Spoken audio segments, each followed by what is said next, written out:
for a girl, 30 is a big number.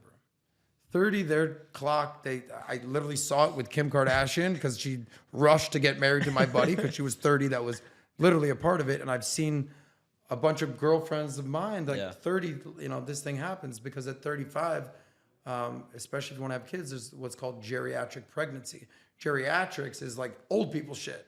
But for a pregnancy, 35 is old, right? So for a man, dude, I'll have 10 kids next year. I don't give a shit. But for 40, you kind of get to this whole thing. You're like, all right, bro, I'm officially not a young dude anymore. 40? What?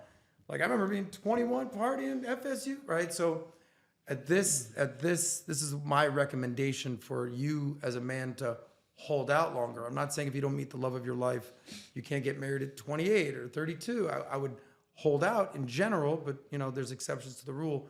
But here's what happens when you become that dude, as Andrew Tate, our buddy, says, the top G.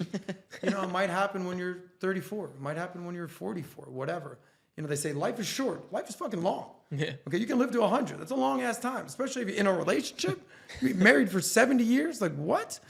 So the older you get, the more you work on yourself, the smarter you get, the cooler you get, the better you get, the sexier you get, the more experience you get, the more money you have, the more confidence you have, the better your network, the better your status, the better your mindset.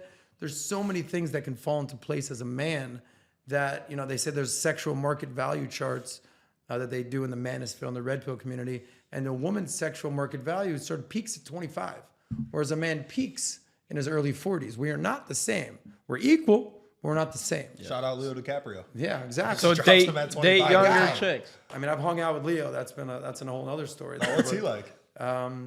Just hanging out with hot chicks. It's kind of it. Hey, Leo, I want to talk to you about The Departed. Buddy, we're going to go depart with a couple chicks right now. Cool, got you, buddy. Right? Wolf of Wall Street. I'm about to fucking be the wolf of all these streets out here. Don't worry about that. So, but for a man, you can kind of do this longer is my point. If I see a woman now who's 38, 40, 42 that I went to high school with, I literally would be like, why are you here right now? Like, why are you in this club right now? Yeah. She'd been married 10 years ago. Yeah. Right? Abby, she's like, why are you here right now? Because I'm like, with these hot fucking chicks. Like, it's totally different. But at the same time, I definitely do not advocate the, let's say, Leonardo DiCaprio, George Clooney, permanent lifestyle. Yeah. There needs to be an end to it. You do not want to be the 58-year-old guy with 3 strands of hair on top of your head, still in the club. Like, have an exit strategy. Just like in business, just like in dating, life.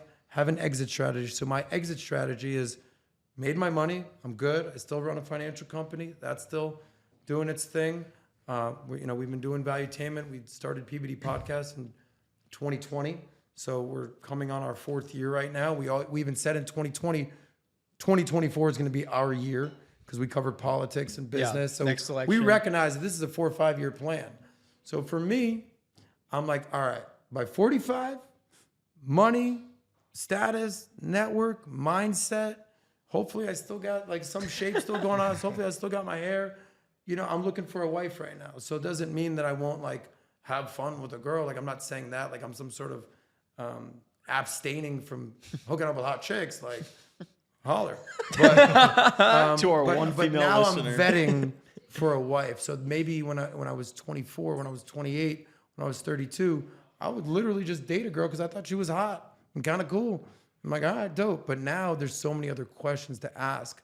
Yeah. Like, what's your relationship with your parents? What's your relationship with your father? Do you want to have kids? When we do have kids, do you want to work? Do you want to be 100 of those questions? Yeah, right? And that's kind of what I'm solving for. Like, there was this gorgeous girl I was hanging out with. She's 30. I said, what's your plan? She goes, yeah, I never want to get married. I go, ever? She goes, no, I don't think so. I go, what about kids? She's like, it's probably not for me. I asked those questions like on the second date. And I'm like, this girl's gorgeous.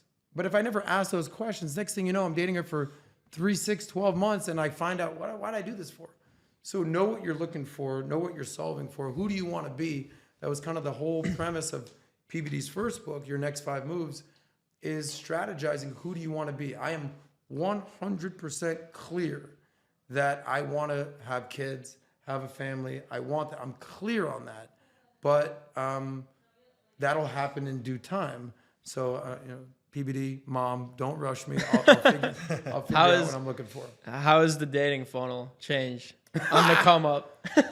Well, I mean, the biggest disruptor has obviously been social media and the dating apps, right? So if you're 25 and under, that might be all you've ever known or what you rely on. I'm old school. I abide by the 80-20 rule, or if we're having a meal, the main course is human interaction. Okay, going up to a girl and say, "Hey, you're gorgeous. What are you doing here? Can I buy you a drink?" Whatever it is, whatever your line is. Usually, the best line to be is, "Hi, what are you doing here?" Like, not like, "Did you fall from heaven?" That shit doesn't work. But when I compare sales to dating, it's a numbers game.